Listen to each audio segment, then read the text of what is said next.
তোমার যতগুলো লেখা পড়েছি প্রায় প্রত্যেকটাতেই একটা অপূর্ণতার ছোঁয়া পাই। কি ব্যাপার বলো তো?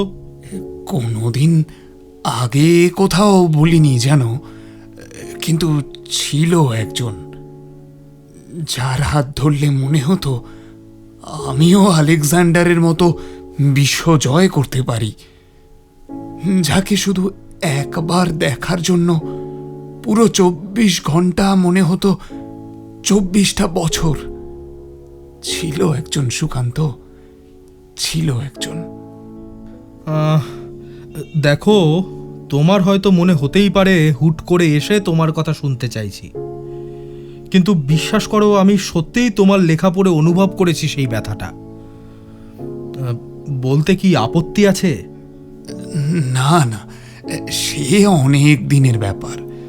তোমার আহা প্লিজ। বেশ, আমার বাবার ছিল ট্রান্সফারের চাকরি। মহুলকুঠিতে আসি যখন, তখন আমি সদ্য 12 পাস করেছি। এখানে এসে আমি বড্ড একা হয়ে পড়ি। নতুন জায়গা, নতুন পরিবেশ, বন্ধু বলতে না তেমন কেউ ছিল না। বিরক্ত লাগছিল বুঝলে। তখন একমাত্র সঙ্গী ছিল বই, গল্পের বই। সাঁকোর ধারের পাকুড় গাছের তলায় বসে একদিন প্রথম প্রতিশ্রুতি পড়ছি, হঠাৎ একটা গলার শব্দে চমকটা ভাঙল।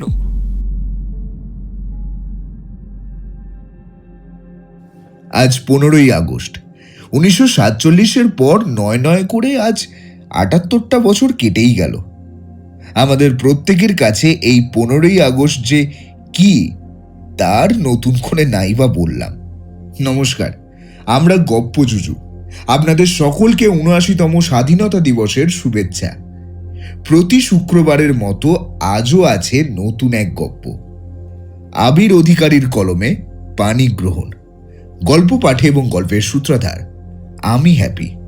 তাহলে চলুন শোনা যাক।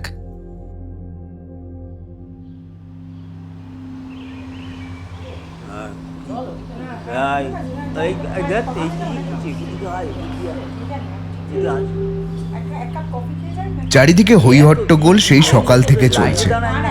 মহুলকুঠি বইমেলা এবারে যেন এক অন্য মাত্রায় সেজে উঠেছে। চারিদিকে লাইটস, চৈনিক লণ্ঠন, কফি স্ন্যাক্সের স্টল ভরপুর। পাড়ার ছেলে ছোকরাগুলো কমিটির কাছে উঁকি মেরে একযোগে বলেছিল, কই জ্যাঠামশাই, লক্ষ্মী পূজার সময় তো তেমন কিছু ছাড়েন না, আর এবছর বইমেলায় এত হাঙ্গামা। কমিটির বৃদ্ধ সভাপতি প্রমথেশ বাবু গাল ফুলিয়ে বলেছিলেন, লক্ষ্মী পুজো সে তো বাড়ির মেয়ে বউদের পুজো, তোদের সেই পুজোয় এত দাবি কেন? আর এবার কে আসছে জানিস? পড়াশোনা করেছিস যে জানবি? যা যা এখন যা, ভাগ, আসল সময় দেখতে পাবি। সেই থেকে গোটা মহুলকুঠি চাতক পাখির মতো চেয়ে আছে যে কার জন্য এই এত আয়োজন। অবশেষে এলো সেই দিন, মহুলকুঠির এক ও অকৃত্রিম বড় উৎসব, বইমেলা। সেদিন সকাল থেকেই বইমেলা চত্বরে পালা করে ছেলেদের দল উঁকি ঝুঁকি মারতে লাগলো। দূরে প্রমথেশ বাবুর সাথে একটা ছোটখাটো ভিড় দেখে সজাগ হয়ে উঠল সবাই। হঠাৎ কি একজন ভিড়ের মধ্যে থেকে বলে উঠল, এই রে, আরে এই যে মন্ত্রজ্ঞ। ওই সেটা আর কি? আরে জানিস না, লেখক, ফ্রান্সে থাকেন, তবে নাকি লেখার হাত ঠিকঠাক। ওরে আমার বিশ্ব পড়ুয়া কমিটির চেয়ারম্যান রে, তুই তো সালা নিজে মাধ্যমিক ফেল, তুই লেখার কি বুঝিস? হ্যাঁ, এবার আমার মনে পড়ছে দিদি একবার ওর বই কিনে খুব তারিফ করেছিল। দূর থেকে আসা ভিড়টা ক্রমেই এগিয়ে আসছে সামনের দিকে, আর মুহূর্তের মধ্যেই বেড়ে চলেছে লোক সংখ্যা। সেলফি, অটোগ্রাফের আবদার মিটিয়ে যখন তার জন্য নির্ধারিত হলে পৌঁছে নির্দিষ্ট সোফায় বসলো মন্ত্রজ্ঞ, তখন রিপোর্টারদের ঝাঁক ঘিরে ধরেছে ওকে। প্রমথেশ বাবু একাই হাঁপিয়ে হাঁপিয়ে সবাইকে সামলাচ্ছেন। প্রথমে একটা ছোট্ট সম্বর্ধনা অনুষ্ঠান হলো। তারপর সামনে রাখা কফির কাপে একটা ছোট্ট চুমুক দিয়ে এক পেশে একটা হালকা হাসি দিল মন্ত্রক। এর একটাই অর্থ যে এবার প্রশ্নবাণ শুরু হোক। সামনে বসে থাকা একজন রিপোর্টার জিজ্ঞেস করলো, মিস্টার গুহ, সো হাউ ডান হাতের তালুটা সামনের দিকে অল্প তুলে মন্ত্রক তাকে মাঝপথে থামিয়ে দিল। আমি বাংলায় স্বচ্ছন্দে কথা বলতে পারি, আপনি বাংলায় বলতে পারেন। দীর্ঘদিন ফ্রান্সে থেকেও দেখছি বাংলাটাকে ভোলেননি। সমস্যাটা যাতে না হয় তার জন্যই কিন্তু আমি বাংলাতেই লিখি। সারা হল হাসিতে ফেটে পড়ল। পরের প্রশ্নটা করলো আরেকজন রিপোর্টার। নমস্কার মন্ত্রক বাবু, আমি শ্যামল বিশ্বাস, দৈনিক জাগরণ থেকে। কেমন লাগছে এত বছর পর দেশে ফিরে আবার হঠাৎ মহুল কুঠিতেই বা এলেন কেন? সারাদিন কাজের পর যখন মায়ের কোলে ফেরা হয় তখন সেই খুশিটা বোধহয় কোনো শব্দবন্ধনীয় ব্যাখ্যা করতে পারে না। এবার বুঝে নিন, আমি এখন সেই খুশির স্রোতে ভাসছি। আর আপনার দ্বিতীয় প্রশ্নে আসি। এবারে গোটা মহুলকুঠি নড়ে চড়ে বসল। প্রত্যেকের মনে একই প্রশ্ন, এমন একজন এই অখ্যাত জায়গায় কি করে? মানে বুড়ো প্রমথেশ কি জাদু জানে নাকি, যে ওর কথায় ফ্রান্স থেকে প্লেন সোজা উড়ে একেবারে মহুলকুঠিতে ল্যান্ড করলো? আপনারা হয়তো বিশ্বাস করবেন না, তবে আমার কৈশোরকালটা কেটেছে এই মহুলকুঠিতেই। হঠাৎ মনে হলো একটা গোদা কামান যেন কেউ দেগেছে প্রত্যেকের কানের কাছে। তাতেই সকলে বধির হয়ে গেছে। বড় বড় চোখ মেলে সবাই তাকে দেখতে লাগলো। হাতে গোনা মিনিট 5 পর চাপা গুঞ্জন শোনা গেল। স্বভাবতই স্পষ্ট যে ব্যাপারটা কারো বোধগম্য হয়নি। চমকটা ভাঙল মন্ত্রকের একটা কথায়। আচ্ছা, সাঁকোর ধারের ওই পাকুড় গাছটা এখনো আছে প্রমথেশ বাবু? উত্তরটা যে কি দেবেন বৃদ্ধ সভাপতি তা খুঁজে পেলেন না। শুধু 2-1 ঢোক গিলে 2 মাথা নাড়লেন মাত্র। তুমুল হর্ষধ্বনিতে ফেটে পড়ল নীরব হলটা। এরপর রিপোর্টাররা আরও কয়েকটা প্রশ্ন করে আর বেশ কিছু ছবি তুলে যে যার মতো বিদায় নিল। প্রমথেশবাবু মন্ত্রককে বললেন, আমি কিন্তু সত্যি জানতাম না আপনি এখানকার, যদিও আমি বছর 4 হলো মহুলকুঠিতে এসেছি। না, জানার কথাও নয়। আমি যখন মহুলকুঠি ছেড়েছিলাম তখন আমি সদ্য গ্র্যাজুয়েট হয়েছি। আচ্ছা, আপনি একটু বিশ্রাম নিন। এখন আপাতত আপনাকে আর কেউ বিরক্ত করবে না। আমি ওদিকটা একবার দেখে আসি। অবশ্যই, আপনি ব্যস্ত হবেন না, আমি ঠিক আছি। প্রমথেশবাবু তখন খুশি মনে সামনের দিক দিয়ে এগিয়ে গেলেন। সম্ভবত বুড়োর এই কেমন দিলাম ভাবটা দেখে ছেলে ছোকরার দল আড়ালে বলা বলি শুরু করলো। দেখেছিস, বুড়ো একটা বাজিমাত করে কেমন গদাই লস্করি চাল ধরেছে। এবার তো আর কোনো কথাই নেই। এবারে পুজোয় দেখিস আমাদের বাজেট পাশ হলে হয়। কথাগুলো শুনতে শুনতে মুচকি মুচকি হাসতে লাগলো মন্ত্রক। তারপর কানে এয়ার প্লাগ দুটো গুজে মাথাটা পেছন দিকে এলিয়ে দিয়ে চোখ বুঝল সে। সময়টা তখন কত হবে খেয়াল নেই। তন্দ্রাটা রীতিমতো গাঢ় হতে শুরু করেছিল।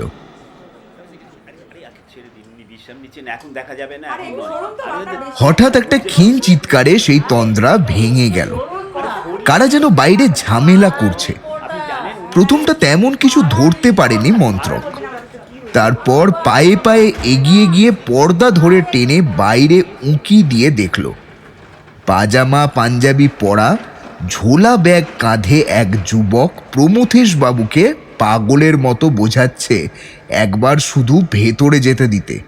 কটা প্রশ্ন করেই বেরিয়ে আসবে সে। ভদ্রলোক তো না ছাড়া হ্যাঁ কোনো মতেই বলছেন না।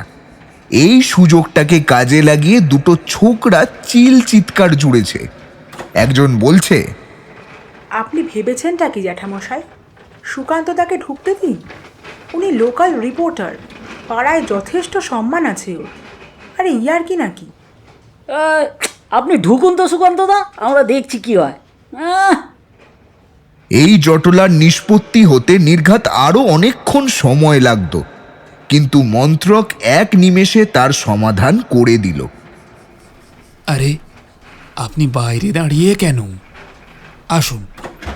আসলে একটু চোখ লেগে গেছিল, তাই খেয়াল করে উঠতে পারিনি। আসুন আসুন। এইবারে খেলা ঘুরে গেছে দেখে ছোকরার দল বাঁকা একটা হাসি হাসল। মুখটা প্রথমটা ঝুলে গেলেও প্রমথেশ বাবু আর আপত্তি করলেন না। চশমাটা নাকের কাছে ঠিক করতে করতে সুকান্ত ব্যানার্জি বলল, নমস্কার মন্ত্রকবাবু, আমি সুকান্ত ব্যানার্জি। মহলকুটিতে আমি একটা ছোট্ট পত্রিকা চালাই।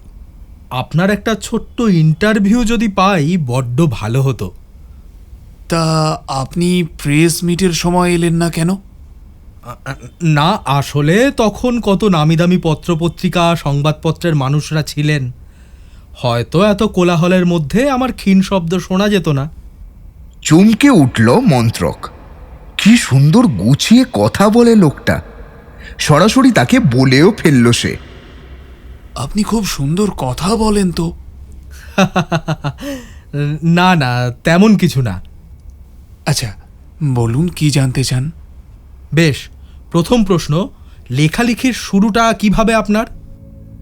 প্রশ্ন উত্তরের পালা ক্রমেই আড্ডায় পরিণত হলো, আর সমবয়সী হওয়ার কারণে আপনিটা সোজা তুমিতে এসে ঠেকল। কিন্তু ফুরফুরে মেজাজের প্রশ্ন উত্তর পর্ব হঠাৎ একটা প্রশ্নেই থমকে দাঁড়ালো। সুকান্ত তখন আড্ডার সুরেই বলা শুরু করেছে যে, তোমার যতগুলো লেখা পড়েছি প্রায় প্রত্যেকটাতেই একটা অপূর্ণতার ছোঁয়া পাই। কি ব্যাপার বলো তো? আগের কথার রেশ ধরেই হাসি মুখে ছিল মন্ত্রক। আচমকা এমন প্রশ্নে তার হাসি মিলিয়ে থমথমে মুখটা দেখা দিল। সুকান্ত জিনিসটা ধরতে পেরে একটা কিছু বলতে যেতেই মন্ত্রক বলতে লাগলো, কোনোদিন আগে কোথাও বলিনি জানো, কিন্তু ছিল একজন যার হাত ধরলে মনে হতো আমিও আলেকজান্ডারের মতো বিশ্ব জয় করতে পারি, যাকে শুধু একবার দেখার জন্য পুরো 24 ঘন্টা মনে হতো 24টা বছর। ছিল একজন সুকান্ত, ছিল একজন। দেখো, তোমার হয়তো মনে হতেই পারে হুট করে এসে তোমার কথা শুনতে চাইছি, কিন্তু বিশ্বাস করো, আমি সত্যিই তোমার লেখা পড়ে অনুভব করেছি সেই ব্যথাটা। বলতে কি আপত্তি আছে? না না, সে অনেক দিনের ব্যাপার। তোমার আহা, প্লিজ। বেশ, আমার বাবার ছিল ট্রান্সফারের চাকরি। মহুলকুঠিতে আসি যখন, তখন আমি সদ্য 12 পাশ করেছি। এখানে এসে আমি বড্ড একা হয়ে পড়ি। নতুন জায়গা, নতুন পরিবেশ, বন্ধু বলতে না তেমন কেউ ছিল না। বিরক্ত লাগছিল বুঝলে। তখন একমাত্র সঙ্গী ছিল বই, গল্পের বই। সাঁকোর ধারের পাকুড় গাছের তলায় বসে একদিন প্রথম প্রতিশ্রুতি পড়ছি, হঠাৎ একটা গলার শব্দে চমকটা ভাঙল।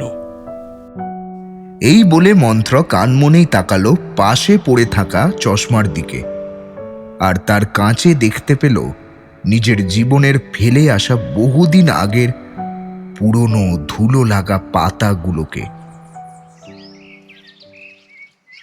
তুমি কি নতুন এলে এখানে? আচমকা এই প্রশ্ন শুনে মুখটা তুলে সামনের দিকে তাকিয়ে মন্ত্রক দেখল হলুদ পাট ভাঙা শাড়ি পরে একটি মেয়ে মিষ্টি হেসে তাকিয়ে রয়েছে তার দিকে।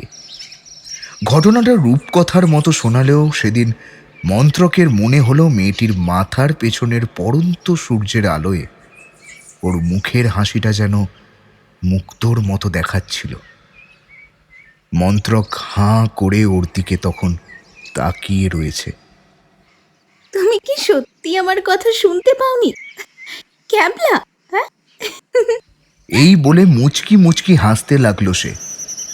মন্ত্রক কি বলবে খুঁজে পেল না, শুধু মেয়েটির দিকে তাকিয়ে মিটি মিটি হাসতে লাগলো। মেয়েটি এই রকম একটা ক্যাবলামি দেখে আড়ালে হাসতে হাসতে সাইকেলটা নিয়ে চলে গেল। তারপর 2 দিন কেটে গেছে। মন্ত্রক এই 2 দিন শুধু তার কথাই ভেবেছে। রাতের আঁধারে দূর আকাশের তারার ঝিলিককে মন্ত্রক বারবার ভুল করেছে সেই মেয়েটির হাসির সাথে। 2 দিন কেটে যাওয়ার পর কতকটা নিজের তাগিদেই সাইকেলটা নিয়ে বেরোলো মন্ত্রক। কোথায় খুঁজবে সে? সাঁকুর দিকটা আগে দেখবে কি? এইসব ভেবেই মন্ত্রক প্যাডেলে চাপ দিল। যখন সাঁকুর কাছে এসে পৌঁছলো তখন বিকেল পড়তে খুব বেশি বাকি নেই। পাকুর গাছের তলায় সাইকেলটা রেখে বসার জায়গায় এসে বসল সে। কি করবে না করবে ভাবতে ভাবতে খেয়াল করলো ধীর পায়ে কেউ একজন এসে বসল তার পাশে। মুখটা অল্প তুলে মন্ত্রক দেখল খোলা চুলে নীল সালোয়ার পরে সেই দিনের সেই মেয়েটি। আজ মন্ত্রক মোটেও চুপ করে রইল না, খানিকটা আমতা আমতা করেই বলল, সরি, সেদিন নিশ্চয়ই খারাপ ভেবেছিলে। আসলে নতুন জায়গায় তো, বুঝতেই পারছো। আচ্ছা, তা এত আমতা আমতা করার কি হয়েছে? মন্ত্রক বুঝতেই পারল না যে কিভাবে তার সাথে সহজভাবে কথা বলবে, যার সাথে সময় কাটানো নিয়ে এই 2 দিন ঘন্টার পর ঘন্টা ভেবেছে।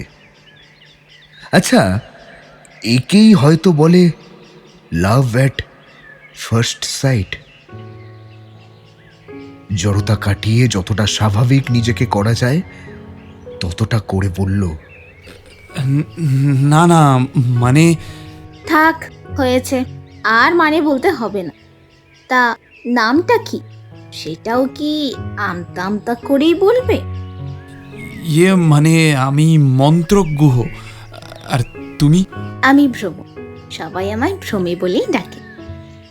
আচ্ছা, কাল কি পড়ছিলে? আশাপূর্ণা দেবীর প্রথম প্রতিশ্রুতি। ঠান্ডা বাতাসে তীর তীর করে কাঁপতে থাকা জলের দিকে তাকিয়ে বলল মন্ত্রক। বাবা, একেবারে সত্যবতী স্ট্রাগল নিয়ে পড়াশুনো। কি করব বলো, আমার কেউ বন্ধু নেই, নতুন জায়গা তো। তাতে হয়েছেটা কি?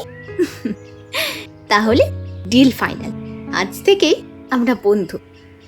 বলেই একটা হাত বাড়িয়ে দিল ভূমি। খানিকটা ইতস্তত হয়ে আর মনে হাজারটা প্রজাপতি উড়িয়ে অবশেষে 2 হাত মিলল। তারপর মহলকুঠি আর মন্ত্রককে হতাশ করল না। সারাদিন মন্ত্রক পাগলের মতো প্রহর গুনত বিকেলের ওই 2 ঘন্টাকে কাছে পাওয়ার জন্য। বাড়িতে গ্র্যাজুয়েশনের চাপ, কলেজে ভর্তি হওয়ার প্রস্তুতি, এই সবের মাঝে ঘামে ভেজা 2 চোখ সব সময় খুঁজে চলত ভ্রমিকে। শুধু একবার তাকে দেখতে পাওয়া, এটাই যে মন্ত্রকের চাপে ভরা জীবনে রামধনুর 7টা রং ভরে দিত, তা পদে পদে অনুধাবন করত সে। দুজনে মিলে একসাথে ঘুরত, হাতে হাত ধরে বনের ফুল তুলত। ধীরে ধীরে মন্ত্রক আর ভ্রমর একে অপরকে মন দিয়ে ফেলল। সাঁকোর পাড়ে বসে কাঁধে মাথা রেখে সূর্যাস্ত দেখা ছিল দুজনের কাছে স্ট্রেস বাস্টার। প্রথম যেদিন মন্ত্রকের বই ছেপে বেরোলো তখন ওরা সদ্য গ্র্যাজুয়েশন পাশ করেছে। সেদিনও ভ্রমিকে নিজের বইটা দিতে গিয়ে বলল, ভ্রমি, আমার লেখা প্রথম বই, পড়ে জানাবে কেমন লাগলো। সপ্তাহখানেক থাকছি না, ফিরে এসে রিভিউটা চাই কিন্তু। তাহলে নামটা সই করে দাও, বইটা আমার কাছেই থাক। বাড়ি ফিরে বইয়ের প্রথম পাতাটা খুলে দেখো। সেদিন রাতে বাড়ি ফিরে ঘরের মায়াবী আলোয় যখন ভ্রমি বইটা খুলল তখন দেখলো প্রথম পাতায় লেখা আছে, প্রিয় ভ্রমী, শীতের আবহে যখন গাছের সব পাতা ঝরে পড়ে যায়, তখন বসন্ত আসে সেই উন্মুক্ত গাছের সাথে বন্ধুত্ব করতে। আর সেই বন্ধুত্ব শুরু হয় ছোট্ট একটা সবুজ পাতা গজানোর সাথে। তুমি আমার কাছে সেই বসন্তের সবুজ পাতার মতো। হাত ধরবে আমার, সাজিয়ে দেবে আমার শুকনো ডালের পাতাগুলোকে। চোখে জল চলে এসেছিল ভ্রমীর। বইটাকে দুহাতে বুকে জড়িয়ে চোখ বুজেছিল সে। কিন্তু ধাক্কাটা এলো অন্য দিক থেকে। সপ্তাহখানেক পর যখন মন্ত্রক মহুল কুঠি ফিরল, তখন গ্রামের চেহারা প্রায় চেনাই যায় না। সারা গ্রামে তখন ছোটখাটো একটা উৎসব শুরু হয়েছে। পাড়ায় গিরিশদাকে ডেকে মন্ত্রক যখন জানতে চাইল ব্যাপারটা কি, তখন সেই উত্তর শুনে তার মাথায় আকাশ ভেঙে পড়ল। ভ্রমীর নাকি আজ বিয়ে। পায়ের নিচের জমিটাকে এতটা টলতে কোনোদিনও অনুভব করেনি মন্ত্রক। পাগলের মতো ছুটতে লাগলো সে ভ্রমীদের বাড়ির দিকে। কানের কাছে তখন গিরিশদার কয়েকটা কথা ঘোরপাক খাচ্ছে। ভ্রমী তার বাবাকে বিয়ে নিয়ে কিছু বলতে যেতেই নাকি ওর বাবা মেয়ের মাথায় হাত বুলিয়ে বলেছিলেন, মারে, কোনোদিন কিছু চাইনি তোর থেকে, এবারে বিয়েটা কর মা, এইটুকুই শুধু চাই ভ্রমী। এরপর আর ভ্রমী কোনো কথা বলতে পারেনি। মন্ত্রকের ঘামে ভেজা শরীরটা যখন ভ্রমীদের গেটে এসে থামল, তখন বর কনের পানি গ্রহণ চলছে ছাদনা তলায়। একে অপরের হাতে হাত রেখে যখন পুরোহিত মন্ত্র পড়তে ব্যস্ত, তখন নির্বাক নিস্পন্দনের মতন তাকিয়ে রইল মন্ত্রক। সিঁদুরদানের সময়ে শুধু একবার ভ্রমী তার টলটলে জলে ভরা চোখ তুলে যখন মন্ত্রকের দিকে তাকালো, তখন তার সিঁথিতে সিঁদুর উঠেছে আর চোখ থেকে জলের ধারা গড়িয়ে পড়ছে যজ্ঞাগ্নিতে। আর দেখতে পারেনি মন্ত্রক। দুহাত দিয়ে চোখ মুছতে মুছতে মহুল কুঠি ছেড়েছিল তার পরের দিন সকালে। তারপর লেখালেখি, সাহিত্য চর্চা এবং অবশেষে ফ্রান্সের হাতছানি। অফারটা ফেরায়নি মন্ত্রক। এখন বাবা মাকে নিয়ে দিব্যি সুখে আছে সে। তারপর সংসার? সুকান্তর প্রশ্নে ঘোর কাটল মন্ত্রকের। রুমাল দিয়ে চোখের কণা মুছতে মুছতে বলল, করা হয়নি। বাবা মা ক্লান্ত হয়ে গেছেন বলে বলে। কিন্তু ভাই, এই বেশ আছি। আর কোনো খবর নাওনি তার? এখন সোশ্যাল মিডিয়ার যুগে কখনো কখনো বেখেয়ালি হাত খুঁজে নেয় ভ্রমীকে।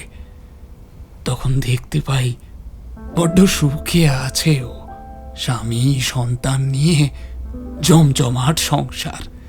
ভালো থাকুক ও, সুখে থাকুক, আমিও এইটুকুই চাই।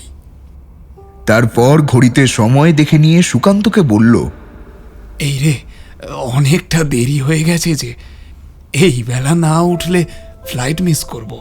লাস্ট একটা প্রশ্ন, সেই অপূর্ণতা কি কোনোদিন কাটবে না? হালকা হেসে সুকান্তর বাড়ানো হাতটা ধরে মন্ত্রক বলল, ভ্রমী আমার জীবনের গল্পের রাইটার্স ব্লকের জটের মতন। আর আমি ওই জট কোনোদিন ছাড়াতে চাই না, কোনোদিনও না।